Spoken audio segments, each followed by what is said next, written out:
तुम्हें अगर वशीकरण से बचना है तो तुम्हें अपने दोनों कानों में कल्चर डालनी पड़ेगी ताकि तुम कुछ सुन ना पाओ। ये एंडिंग ट्रॉमेटिक है और ये एंडिंग हमारे ऊपर एक इम्पैक्ट भी छोड़कर जाती है। कंजरिंग मूवी से डर नहीं लगता, बचपन में लगता था क्योंकि तब मेरा दिमाग ये समझ नहीं पाता था कि मेरे घर के अंधेरे में से कोई नहीं आने वाला। आज के लिए हॉरर मूवीज हमें डराने के लिए बस जंप स्केयर्स पर डिपेंड है, पर जंप स्केयर होता क्या है? एक टेम्पररी इमोशन। तुम्हारे साथ कुछ बुरा हुआ, तुम रो दे, दैट मीन्स तुमने अपने इमोशन को बाहर आने दिया and you got closer to that feeling. लेकिन तुम्हारे साथ कुछ इतना बुरा हुआ कि तुम रो भी नहीं पा रहे हो, वो तुम्हें काफी दिनों तक खाएगा। That is called trauma. अब ऐसे मूवीज के पास हमें डराने के लिए जंप स्केयर और ट्रॉमा के अलावा बस दो चीजें हैं।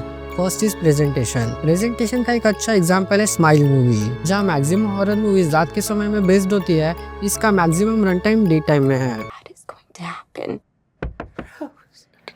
ये मूवी ग्रीन और पिंक जैसे कलर को यूज करती है to create that uneasy feeling जो मैंने इससे पहले कभी हॉरर मूवी में नहीं देखा था। And best part about this movie कि ये नॉर्मल सी स्माइल को हॉरर की तरह दिखाती है। That combines to be a great horror movie. ये एग्जांपल था प्रेजेंटेशन का। और दूसरी चीज है कन्विंसिंग। कन्विंसिंग इस चीज को लेकर कि मूवी हमारे सामने जो कहानी रखती है वो अपने ऑडियंस तक कितनी हद तक कन्विंस कर पाती है कि ऐसे रियल में हो सकता है, जिसकी वजह से ऑडियंस उस मूवी से कनेक्ट कर पाए। एक तो इंडिया जैसे कंट्री में लोगों को वशीकरण के बारे में कन्विंस करना उतना मुश्किल नहीं है। हमने अपने सराउंडिंग में बचपन में कभी ना कभी ऐसी कहानियां सुनी ही होगी जो ब्लैक मैजिक से कनेक्टेड हो। ऊपर से वश जैसी मूवीज का इतना ट्रॉमेटिक एंड डिलीवर करना हमारे ऊपर इम्पैक्ट छोड़ जाता है, जिसकी वजह से ऐसी मूवीज काम भी करती है और लोग इसके बारे में बात भी करते हैं। सो बेसिकली वश एक गुजराती मूवी है जिसका रीमेक अजय देवगन ने शैतान के नाम से बनाया था। सो बेसिकली वश मूवी की कहानी ऐसी है कि जो इंसान वशीकरण करना चाहता है वो खाने में कुछ मिला कि जिसको कंट्रोल करना चाहता है उसको दे देता है।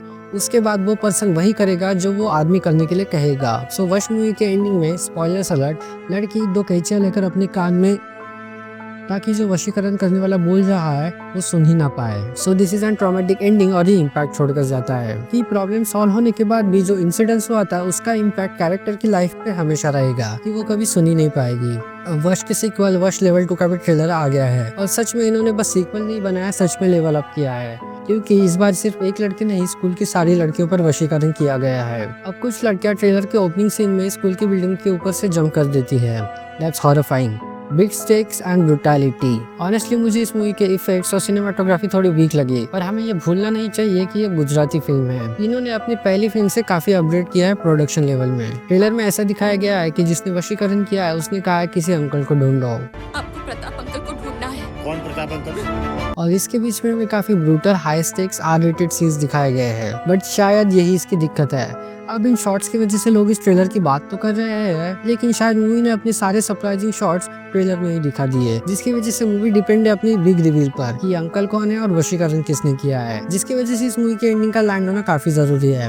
एंड आई होप कि मूवी अच्छी हो, जिसकी वजह से हमें और भी ऐसा रीजनल सिनेमा देखने को मिले। अगर तुम्हें वीडियो पसंद आई हो तो वीडियो को लाइक जरूर करना। We are really close to 50 subscribers and will meet in the next one.